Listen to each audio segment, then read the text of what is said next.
I remember when we were first creating LHINs that one of my then cabinet colleagues liked to call them lenses. So sometimes in talking about LHINs for fun, we call them lenses. It's amazing to see the lenses experience of 10 years. I think lots more progress to build on, which I'll speak to. But it has been a week of 10-year celebrations, as just a couple of days ago I had a chance to be at the Ontario Legislature, where we celebrated 10 years of Heather Crow Awards and 10 years of the Smoke-Free Ontario Act. I decided that in trying to figure out the right descriptor title for my remarks today, I decided on "It's okay to be different." And I decided on that really more than anything else, as I was lacking inspiration, but it is a book that my kids really enjoy for me to read to them. It's written by a guy named Todd, and I very often remind my kids when they're experiencing on the characteristic behavior of the other that, remember, as Todd said, it's okay to be different. And I agree with Todd on most things. It reinforces that it's okay to be different in color or physical stature or physical ability and the like. Although Todd does say that it's okay to eat macaroni and cheese in the bathtub, and that's one that I just haven't fallen in line with. I thought of other titles, but to be honest with you, I was playing off the very, very traumatic experience the last time I got to participate in something that had at all the organizational imprint of Health Quality Ontario and Dr. Joshua Tepper. And I understand he's speaking later, but notwithstanding that, I was really not sure how to take it recently when they invited me to participate. They said, "You'll be perfect for this," in a conference that was called something like "It's Okay to Fail." And having failed quite a bit, I'm still a little bit sensitive to that. I'm still a little bit sensitive to that idea. But I think at the heart of it, the reason that I say it's okay to be different in speaking to a local health integration network is that at the heart of one of the principles that we sought to embed in LHINs from the beginning was that in recognition of the fact that Ontario is not equal, is not the same, in recognition of the fact that across Ontario there are different healthcare realities and there have been different allocations and the healthcare system has emerged differently, we should not pretend that as a baseline we all start in the same place, and nor should we ever pretend that addressing the patient needs of the people of southwestern Ontario is going to require the identical model to the one that works in downtown Toronto. Now, many people work against that. They don't believe that as a matter of principle. They say that equality must dictate that when you have a program like Aging at Home program, which was one of kind of the earliest places where we played out this idea of virtuous competition amongst LHINs, that some people said, well, it's not fair. That program that they're delivering in Champlain, LHIN, is superior to this one over there or that one over here. And the point is, what we wanted to do is create the capacity for different LHINs to be imaginative, to be creative, to be innovative, to be courageous, to move forward and to unlock solutions which could in turn be coveted by others who would then seek to adopt them. When the McGuinty government was elected in 2003, we already had a very, very ambitious healthcare agenda. Because when you're in opposition, you get very ambitious ideas, and when you come to government, you realize that all these damn things are harder to implement than you might think. Like, what the hell was I thinking to have created all of these colleges for this important health profession and that? If someone had said to me, "George, do you realize that bringing forward the legislation that will create regulation for traditional Chinese medicine and a college that 7 or 8 years later the people are still going to be duking it out about the rules," I might have said that that's not something to focus on. In turn, though, when we looked for the place to create the organizing principles, to live up to this word system, which we all use way too much, and I was looking around, I said, the more I look for a system, the less of a system I see. And I said it wrong then as now grammatically, but the point was, I think, extremely relevant. And so I managed to convince those in our government that notwithstanding that we had already had big obligations to rebuild public health and our commitment to family health teams and rebuilding nurses and doctors, both in the numbers and in the recognition that we give them for their work, and all those other things that were already part and parcel of our campaign commitment and the mandate letter that I received and that all other ministers received, I did impose upon my government this idea that we needed a local organizing solution. That is to say, that we should do the courageous, challenging, and flaw-filled work associated with drawing lines on a map, with the view that within those lines, within those boundaries, we would begin to, pardon my use of the word, force a conversation more at the community level that was based on the principle of integration, integration being at the heart of the sense or capacity to actually talk about systematic performance. And I think that by and large, we've seen with 10 years of a run that the notion is still pretty sound. My personal view about this will be, in a certain sense, that as healthcare continues to evolve, and it's obviously continuing to evolve, and it's obviously going to be under even more pressure to do so because the demographics all tell us that it must, that accordingly we should seek to establish some principles which can serve us well in that circumstance. And you have to understand, please, that as I arrived to the role of being Minister of Health, my healthcare views were informed more than anything else by being on the receiving end of a closure order for a hospital under the Health Services Restructuring Commission, that being the former Wellesley Central Hospital. And what I learned about the Wellesley, even though it was a big organization, was that its culture did an exceptional job of reaching out to, speaking to, engaging with local communities. And in that case, they were dealing with local communities in downtown Toronto that a lot of other people weren't interested in serving, in particular because they were difficult to serve communities. So the principle behind local health integration networks, which I think is yet to be realized even more in the future, is that to the extent possible, we need to inform local decision-making. We need to provide for local decision-making, because in particular, it's critically important that in Canada, we continue to try and build on the idea of giving people access to information, which in turn enhances what we often describe as health care literacy. And I don't really know, and all of you could tell me better, the extent to which we have been successful in taking a conversation which used to be almost universally held down at Queen's Park, a very nice place, and my former riding too, but really felt that one-size-fits-all decision-making was not the be-all and the end-all. And in particular, if we really wanted to have a public health care system that was viewed in a positive way, that we had an obligation to provide to the people that own the system. We might call them patients, we might call them clients, or anything else, but I call them insured. And that's all of the people of Ontario who, in one form or another, are members of OHIP. And that's an insurance plan, and any insurance plan is only as good as the confidence that people have in it. So I do hope, but all of you could tell me more, the extent to which we have made important steps at guiding the conversation in a fashion that allows more people to participate in it. Fundamental in that, and I believe this as someone who spent many, many years in senior roles here, there, and everywhere, that governments like to operate in a kind of command and control instinct.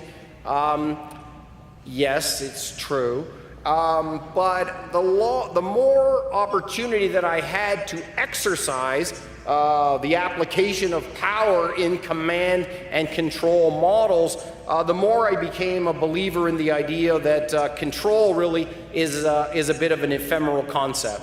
You can make yourself feel better that everybody is abiding by the rules, but the implication of telling people what the rules are on every single point is to ask those people to sit on their hands and to close their minds and to not look for the opportunity to unlock the next innovation or the next solution. And this is why, through my remarks today, I'll continue to pound home the idea that in my view, the best and most important work of local health integration networks is to follow. The integration to deliver for patients is obviously a critical aspect of it. But I'm personally of the view that this issue of sustainability of healthcare is not really alone a fiscal conversation, but it's a conversation that is going to force us as Canadians to re-enter our view of healthcare with a bit of what I might describe as a social contract. That is, and as an example of that, I will just drive home a very, very personal experience. When I was Minister of Health, I had one very, very significant personal health experience that was a focus for me, and that was that my father had a brainstem stroke and lay in the old Peel Memorial Hospital for 7 months with only the ability to move his eyes before he passed along. And from that experience, my mother, who was not by then his spouse, took to her own power of attorney for personal care, which she in turn offered to me, took from my dad's circumstance of lying there with no quality of life, no independence, with dignity being a real challenge, not to mention the implication naturally that we were that my father was absorbing a substantial amount of health care, where the input of health care wasn't going to do very much to alter the output of his circumstances. I joined late one Saturday night my mother at the emergency room of St. Mike's Hospital. Just last September, she'd been brought by ambulance from Oshawa General, and she was in the midst of suffering from a brain aneurysm. It had been many, many years before that my mother had authored her power of attorney for personal care, and it was only actually in reviewing it, after I'd already told the doctors to go ahead with their very, very substantial surgical intervention, that I came to understand that I could interpret the way that my mother wrote that so as to discourage the notion of heroic acts in a circumstance where the quality of life output was not going to be commensurate. That I reread that sometime after, and I wondered really aloud to others and in my own quiet moments whether I had in some way done a disservice to my mother's wishes. And I wondered really, for a long, long time, I've had the idea that as part of this notion of a social contract, it just doesn't make sense to me anymore that when we can have even in a situation where our electronic health doesn't move as quickly as we would all like. We know that in hospital emergency rooms for a long, long time now, the ODB database for drug use is there for all of the 2 or 3 or several million participants. And it really strikes me on this notion of social contract, in particular trying to address this circumstance of heroic actions late in life, that one of the social contract obligations that we should as a country champion is the idea that by a certain point in time, whether it's 50 or 55 or 60 is for other people to discuss, that we should actually be pressuring, if not forcing, people to participate in the issuance of some form of power of attorney associated with medical care that would have the effect not only of giving clearer instructions of my wishes at a point when perhaps I'm not in a good position to make them, and at the same time doing us all a favor in getting past the circumstances where living family members, or those who are likely to be the surviving family members, are forced to make decisions where there hasn't been a candid conversation or instruction in the family. I offer that just as one solution, but in this concept of social contract, and to reassert the idea that if we are truly to have a system which is sustainable in the long term, there is, I think, a need to renegotiate the trade-offs between providers and our patients. And I reassert also that transparency and having discussions, as difficult as they might be, about decision-making and healthcare priorities, the more that can happen in our provider organizations and assuredly also within the government and within LHINs, that the better off we will all be. That information is not a threat to us, that it is actually our friend, that there are out there, especially I think in an environment where fewer and fewer and fewer media resources are able to put forward people who are focused day by day by day on the evolution of healthcare. It gets very, very difficult to tell the healthcare story sometimes through earned media, where the media themselves have not been given the opportunity to be exposed to the kind of information that we're all dealing with. So fundamentally, I believe in more transparency to inform the conversation, because I think the conversation is going to have to get a lot more sophisticated as we move forward. Sustainability is about money. Of course, we all think about sustainability, but sustainability is also about being able to make sure OHIP is sustainable, because the people who are participating in it as plan members have confidence in it. And I think this really does push us forward. I said already that on the LHIN boundaries, two different things I like to comment on here is these boundaries are imperfect, and thus they will always be. And I recommend to anybody who has the desire to go off on a tangent or a tract about how adjusting that boundary would allow this mayor to be more relevant in that conference, or for whatever rationale, I only suggest to you that there is a risk. And I look at these health authority models that have been disseminated across the country. Some provinces cannot resist the temptation to constantly go back and between one extreme to another, from the idea that there should be a distributed, regionalized decision-making model, in other cases sucking all of that authority back into a head office environment. Please put me down as somebody that believes that we need to build and move forward, not spend too much time tinkering. I have to confess that I do get still defensive and bristly, despite my outward appearance of being amicable on all points.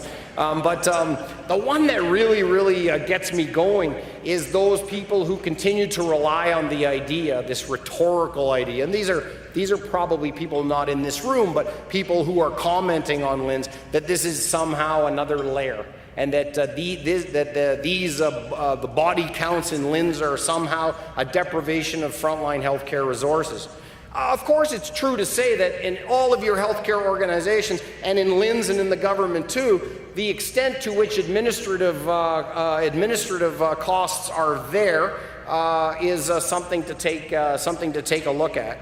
But when we created local health integration networks, I remind everybody of a couple of important things. Number one, the first body count in local health integration networks was lower than the combination of three things that we eliminated in advance of that. 8 ministry regional offices. We went from 42 to 14 CCACs. I know that's obviously some sensitivity on these points, and also that we rolled district health councils in. I've been looking at healthcare issues from a community basis for a long time. I've been engaged in a wide variety of conversations that went on at the district health council, but I'm one of those that grew tired of the idea that a good conversation at the district health council should die there. And that's more or less what was happening. But the key point I make is, to any of those that like to say LHINs are something that you could just dismiss with immediately and pass along those dollars to frontline care, are not people that are making suggestions that are thoughtful and that are realistic. I think that so in looking back and saying, like, after 10 years, how have they performed? I think the key point that I would make about performance, and it's not perhaps as quantitative as it is qualitative, is that you are all here for the 6th annual discussion about quality, that you, from a wide variety of provider organizations, are working together on an integrated basis within a regional framework to try and look at solutions and be motivated to find solutions which enhance the patient experience. And I think that what I know for sure is that before LHINs existed, many of the conversations which are producing tangible results in alterations to performance and improvement of outcome are coming sheerly by the creation of a conversation that occurs within a defined boundary. Of course, that's not enough, but we should not forget that it did not exist. This is a foundation that we can continue to build on, and again, I recommend to people that would emphasize the opportunity to tinker here and there, that I believe that those are misplaced resources. I say they're misplaced resources in a certain sense because I recognize that in healthcare, where the rubber hits the road, it's always going to be a tense spot. When I was creating local health integration networks, my conservative critic, Elizabeth Whitmer, a fine person, was constantly saying, well, this was a way that the minister was going to delegate the problems. But what I said at the conference that don't be afraid to fail or what have you, I said to all the people, they were looking for permission to go out and innovate, and I said, don't worry about it. Go out, innovate, do what you have to do, be courageous. Because if it gets screwed up, shit runs uphill to the health minister anyway. Disproving what Elizabeth Whitmer said, but more than anything else, reinforcing and encouraging all of you to look to be courageous. I hope that what we see in the evolution of LHINs, as they become more mature, as the government becomes more confident in their role, that we will move more and more to a model which, instead of is that ask permission, is it's better to ask forgiveness than permission. That is to say that even where the Ministry of Health has elevated itself, which is part and parcel of what's occurred with LHINs, to become more of a steward for healthcare, to be able to lift your head up just a little bit and look slightly more to the horizons, that there will be more and more opportunity for local health integration networks to be the originator of reforms rather than waiting for some direction about what kind of reforms might be directed.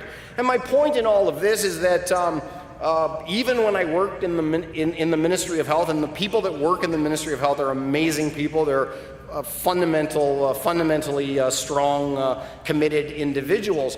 But I think we all have to be careful not to buy into the idea that some better idea is coming from head office and we just have to wait for it. The best ideas that are going to be made to create the sustainable, patient-centered healthcare experience that we all want, and the power to do something about it, is not at Queen's Park. It's amongst all of you. And I think that I've met a lot of people in their life, and don't take this the wrong way because I don't mean it this way, but I've met a lot of people in my life who had power and were afraid to realize that they had it, and more particularly were afraid to use it when they had it, and that they found more comfort rather in sitting back, waiting, and being told what they should do next. But to me, the survival and sustainability of healthcare dictates this virtuous competition be created where the Southwest LHIN is unlocking ideas that other people in the province of Ontario are sure to want to follow. I mentioned before that part of the motivation around local health integration networks also was to create the capacity for the ministry to be a little less involved in the day-to-day. And why is that? Because the first thing that they tell you as a Minister of Health is that it's very, very difficult to get any time to do anything proactive because all your energy is eaten up on the reactive. And please keep this in mind. When you're the Minister of Health or a minister of any other government ministry, although since health spends pretty much half the money, you get a lot more attention, is between the time that a minister has to spend justifying their budget and their existence to government central authorities, and the amount of time that a minister and their team and such have to spend in responding to the day-to-day avalanche of issues management, It's very, very difficult to live up to the expectations that everybody has, that the ministry should have thought of that, or the ministry should have been on top of that, or ahead of it, and whatnot. So I would say recognize that you have power. Those have been delegated. Don't be afraid, if you have been, to be the originator of good ideas, and don't be one of those that sits there waiting, thinking that the next good idea is coming from up high, because chances are that the best ideas will be developed when up high and the grassroots are actually aligned on unlocking solutions for patients. Another aspect of this kind of creating the capacity for the ministry to elevate itself to more of a stewardship model is found in the numbers. When I became Minister of Health, the ministry had something like 8,000 direct employees. And I don't know that exact count now, but I'm pretty sure it's less than 4,000. That's not to say all those people have been exited from the provision of health care.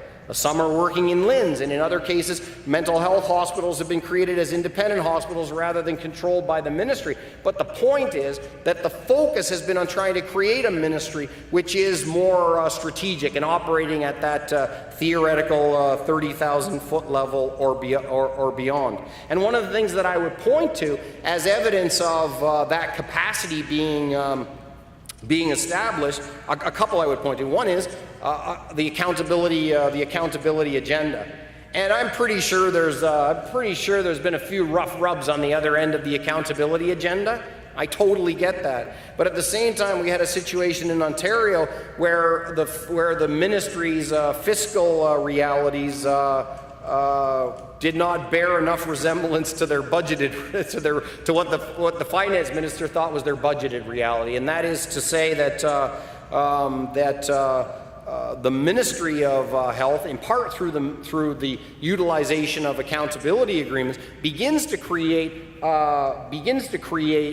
important capabilities in terms of managing relationships. Is often too fiscally focused, and the evolution as we continue to gain more numbers and more insights into what we're actually doing will mean that conversation can become more mature and operate on more levels.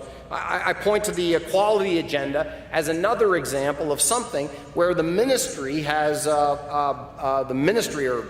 the central health authorities have had a little more capacity to focus on good stewardship. And I think that the quality agenda, the work of initially the Ontario Health Quality Council, Health Quality Ontario, the decisions that we made to begin to post difficult information like C. difficile rates, these things are decidedly transformational. And it's, in a certain sense, I think, a little bit hard to fathom that it wasn't that long ago that almost none of those critical data points were, if they were collected, then I'm not really too sure that anybody at the ministry was rallying them all up and actually taking a hard look at them. Now we have a circumstance where the people of Ontario can gain important insights through transparent reporting. We've got the reporting itself providing, I hope, some catalyst for proactivity in the circumstances, especially when the numbers are crap. And when the numbers are good, you're going to continue to have an evolution of funding, which is linked to quality, performance.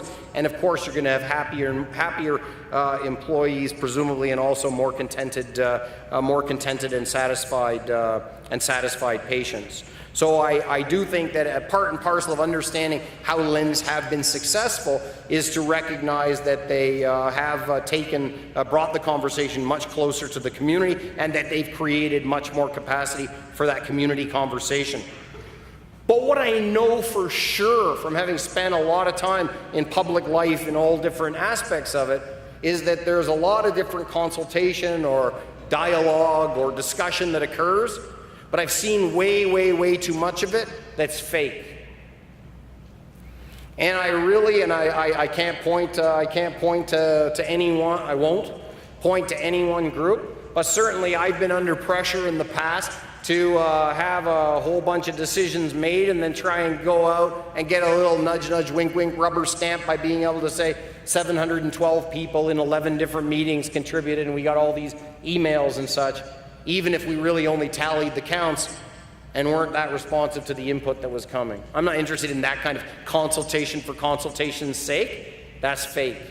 The kind of consultation engagement really that I'm looking for is where there is the capacity on the behalf of patients and the public to gain important information about how healthcare dollars are being allocated, more importantly what quality is coming from that, and to be involved in the discussion where the rationalization, adjustment, or what have you of healthcare services is to occur. It's always better to know, even if the news is bad. And that's a lesson for me in life that was counterintuitive. At the Wellesley Hospital, we were running the Staying Alive campaign and fighting off Ron Sapsford and the Health Services Restructuring Commission. I love that because he was my deputy minister, and when people in the boardroom were beating up on him and me, I used to say, hey, I'm the good cop in all of this, come to my office. And I would show people the boardroom chair from the old Wellesley Hospital that I was given for my efforts, and I say, the deputy closed my hospital. Imagine what he's willing to do to all of you. But the point that I learned at the Wellesley was that even though we were fighting an amazing community-based effort and gaining lots of political support amongst the intelligentsia and considering models of coordination with other hospitals like Women's College in Wellesley at one time, the employees, even though for some of them there was going to be a disruption and a loss, and perhaps even a loss of employment, and even though they loved the Wellesley, at a certain point in time, people want all the information and they want the chance to get on with it. So part of what I'm just saying, using 10,000 words to say it is, better not to surprise people. And one of the ways not to surprise them is to have been proactive in providing them with as much information as you can. I think that governments have a mentality around keeping things in rather than letting things out. And there's this kind of instinct, cultural instinct, to keep things in private and not put them in the public domain, even though if they analyze it from a different standpoint, there's really no risk to the information being in the public domain. This is a cultural shift. The government's done important steps on it, the Premier in terms of open government and the like, but because it's so critical to informing a healthcare conversation and this healthcare literacy, I really recommend to all of you, to the extent that you can, to evaluate within your own organizations whether you are maximizing your capacity to operate in a fashion which is transparent, or are you hanging on to stuff and keeping it as confidential just because that's the way it's always been done? I think this is a critical cultural point, and I hope that there are some leaders out there that might be prepared to champion it.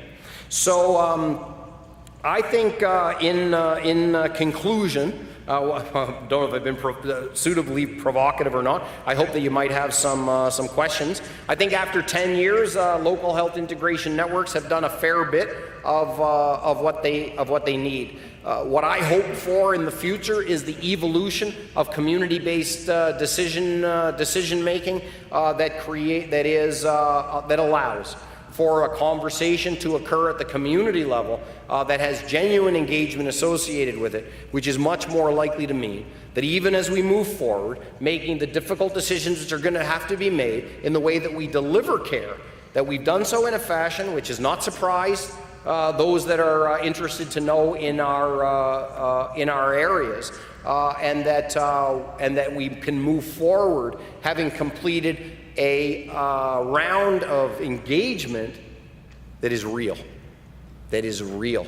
It's easy to pretend on this point, but we talk about sustainability. We know that's driven in part fiscally. We understand, all of us, the extent to which the demographic tsunami is going to force the change, even if we might be reluctant to embrace it.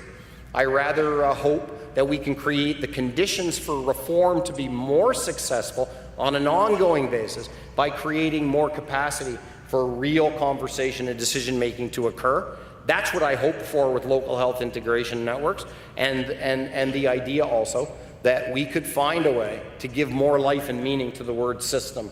What I know for sure is that there is more systematic performance in the Ontario healthcare system today than there was 10 years ago.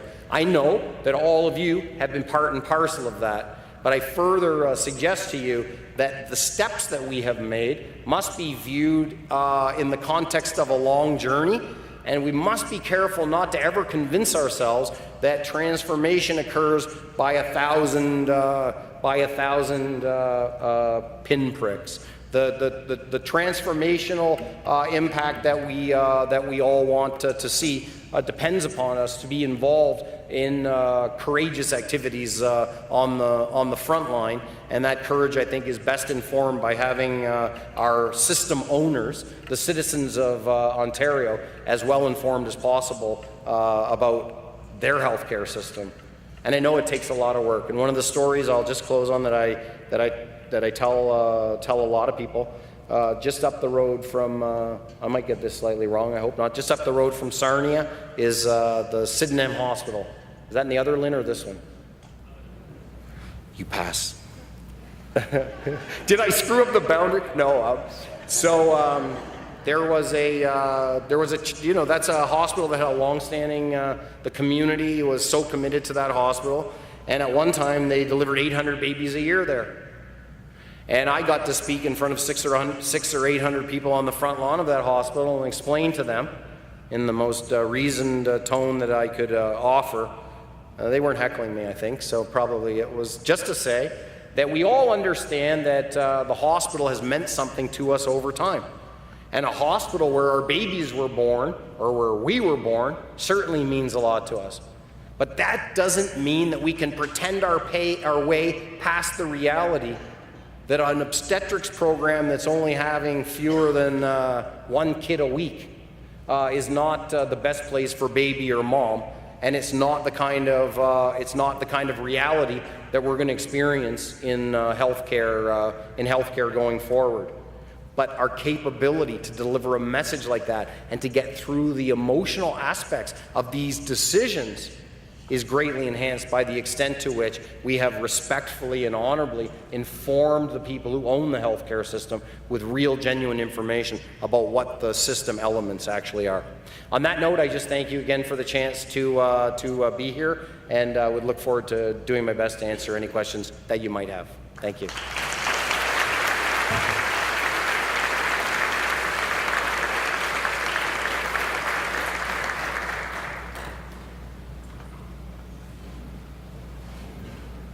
I saw Dr. Tepper getting up. I thought he was going to ask me a question.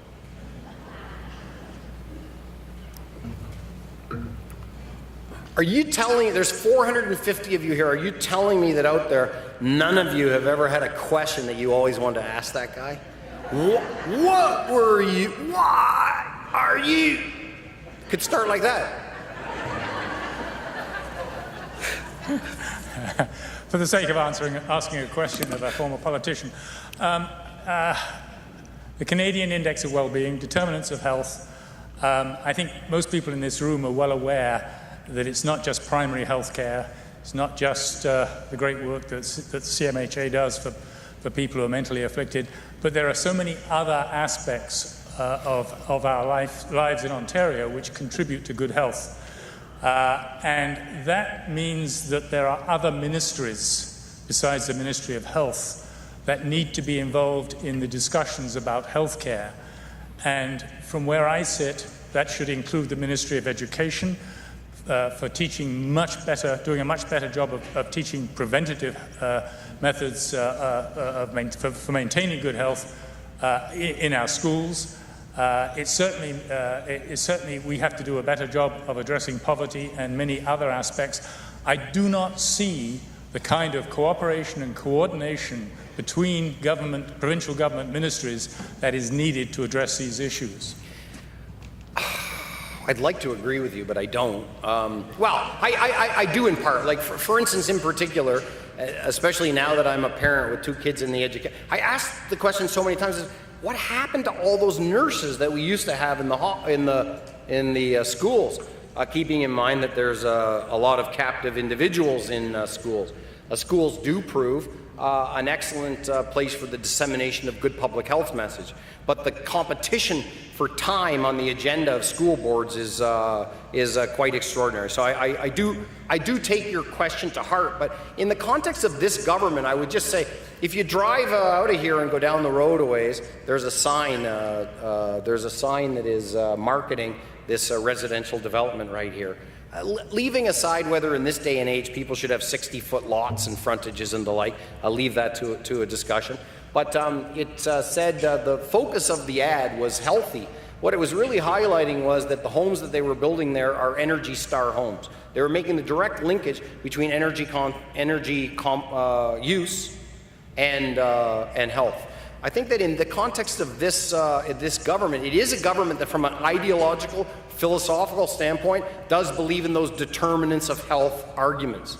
And not all political philosophies are as willing to abide that. Look at the agenda that the government had with respect to the energy sector and the elimination of coal-fired electricity. The key partner that the Liberal Party had, Dalton McGuinty had, in taking that measure to heart and making it a matter of public policy at some considerable effort, was alignment with the Ontario Medical Association, which had long since been publishing statistics associated with the cost of disease contributed to by air quality. The government's advanced a poverty agenda, the new Healthy Smiles program for kids and the like. So I do think that this government is motivated to those things. Can you do better? I suppose you always can. But I don't want to maybe this isn't right to say it, but I don't want to, I can't imagine how complicated, it's just very, very challenging to get those two big sister ministries working on such a complete alignment, because the Ministry of Education, kind of like the Ministry of Health in some ways, seems to have all of the authority, but a lot of decision making, even in terms of who's coming in to deliver external programming, is decided on a board-by-board basis. I accept your point at a high level, but I don't accept that this government doesn't have a focus on determinants of health. My kids, just recently, my daughter, who's in kindergarten, we live in a Toronto priority neighborhood. 15% of the parents in my school contribute to the food program, which provides supplementary nutritious snacks through the day. Just to give you a flavor for it, the two community health centers that service my kids' school recently did a comprehensive screening for all of the kindergarten kids with about 6 or 7 different stations, and have been excellent with me on follow-up on one matter for my daughter. Just to reemphasize that on the point of education and public education being an important place for dissemination of healthcare, the Healthy Smiles program also operating that way. So I think these are, I hope to you, hopeful points of progress. Sean Blaine, I'm a family physician here in Stratford. I'm also president of the Association of Family Health Teams of Ontario. And thanks to you for setting up the family health teams 10 years ago. I didn't want to ask a question, actually, but I just felt bad because, I would have thought there would have been lineups of people behind the microphones. I felt bad, too. Anyway, I'm here, and you're stuck with me. I guess, and I came in late because I was seeing patients because there's nobody else around. So if you covered this in the first part of your talk, I apologize. But I guess I'm interested in what you think of how Eric's doing.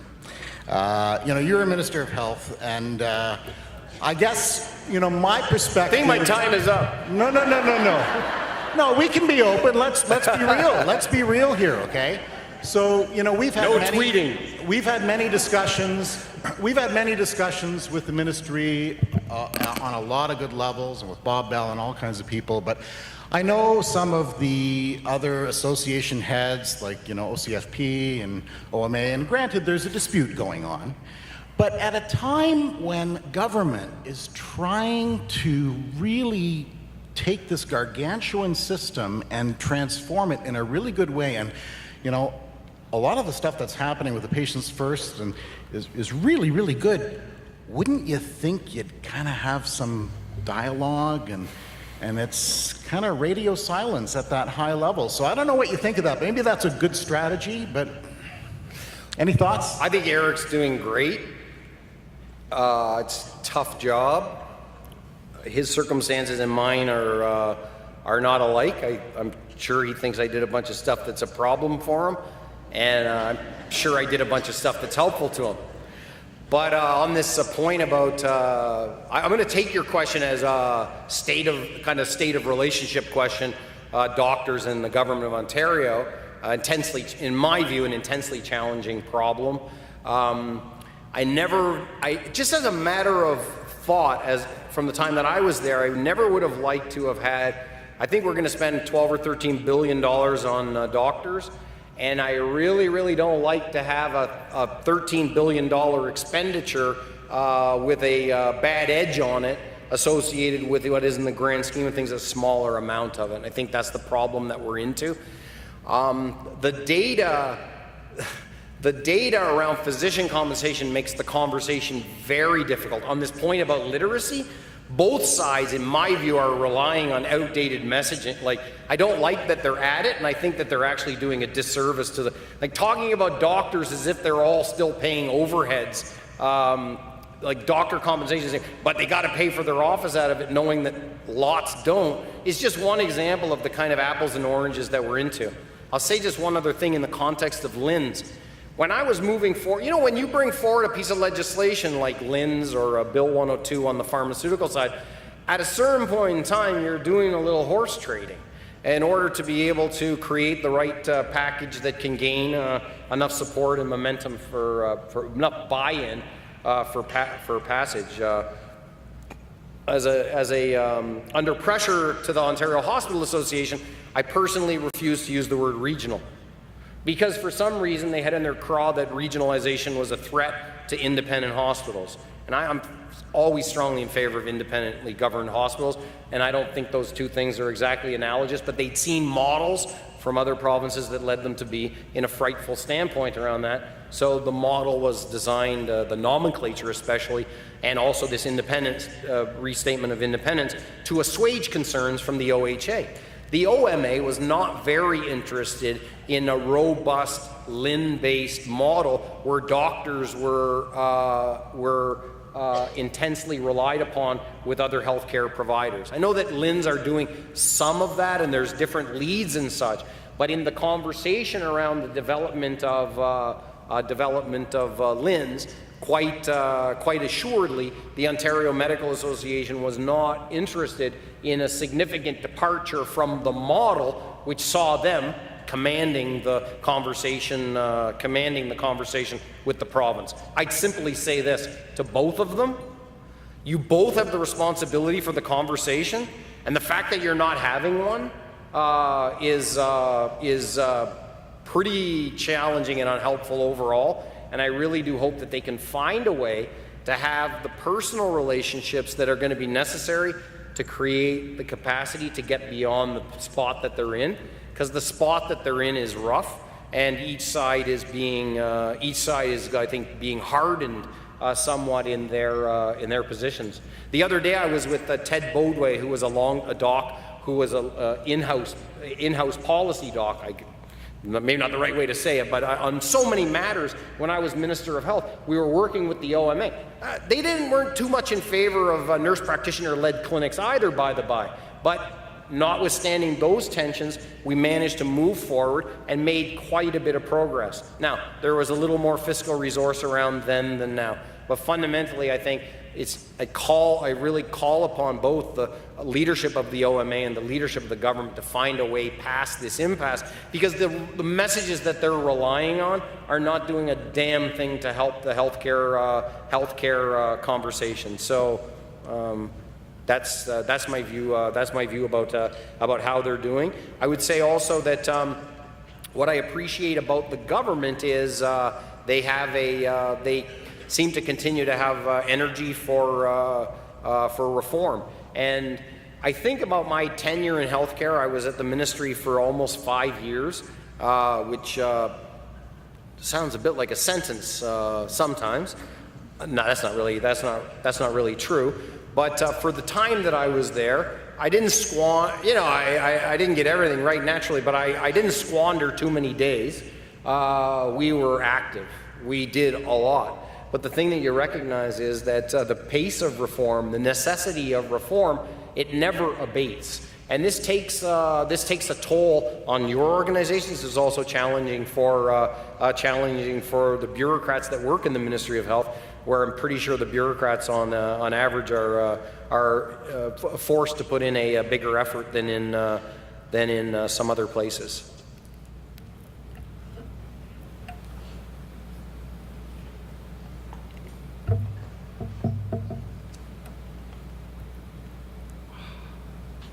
Hi there.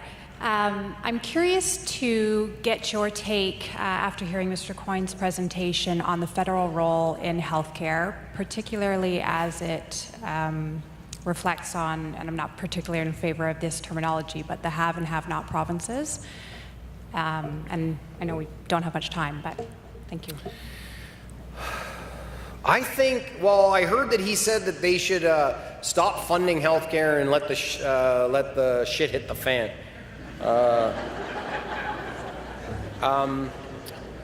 I think on this issue of healthcare literacy, the thing that I say to people all the time is that because of Medicare and the Canada Health Act, most Canadians don't even, I don't know this for sure, but I think most people think it's a federally mandated program. And I think that I believe in the principle of, this will sound a little odd, but I actually have respect in some small way for the Harper, Bob Ray is out there, he's gonna go like this.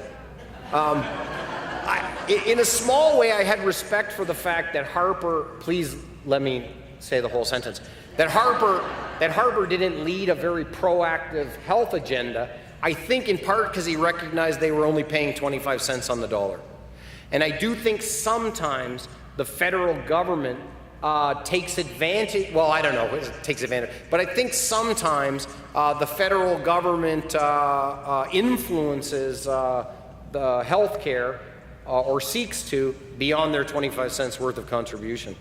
On the issues of like the transfer payment thing, you know, Ontario's receiving transfer payments, but Ontario's still got a much more extensive healthcare program than New Brunswick.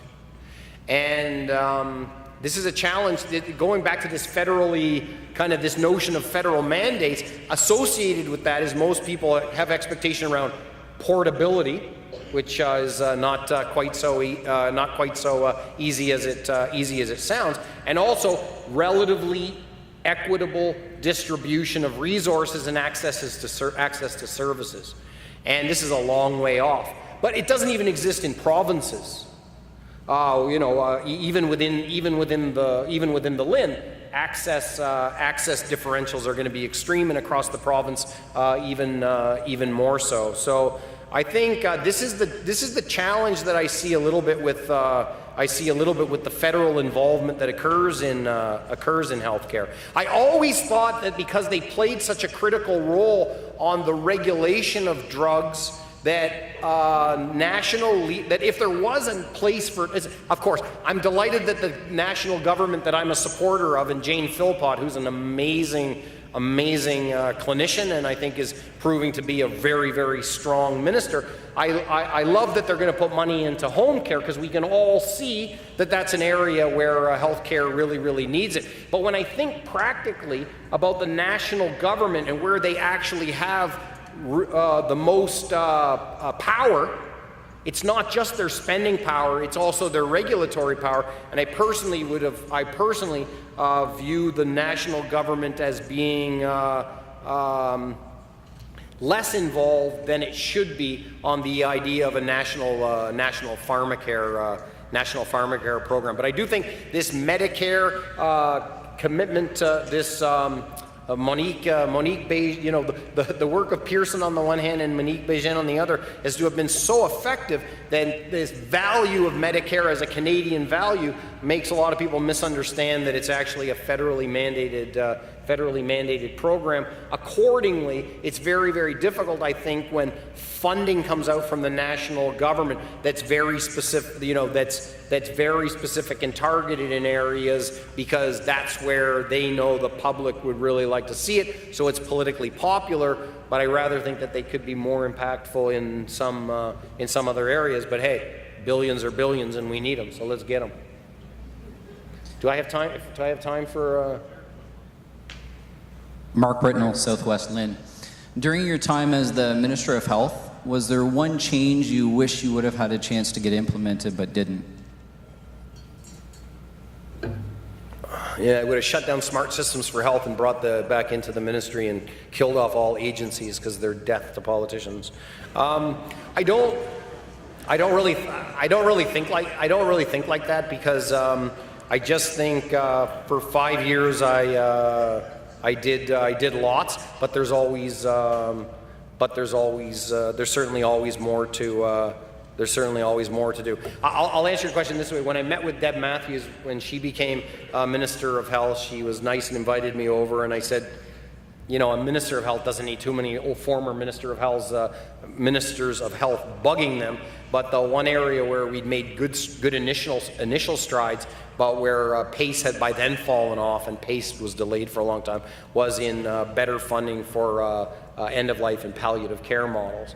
And I think that it's been good to see more recently some resources coming into that. I think that continues to be an area which is under, especially in my model, where aging individuals are asked to give a more proactive direction about how they would like to see their end stages, that will be an area where more and more investment is necessary to deliver on sustainability in an economic sense, and sustainability in a confidence for people in their passing moments sense. Thanks again for the opportunity.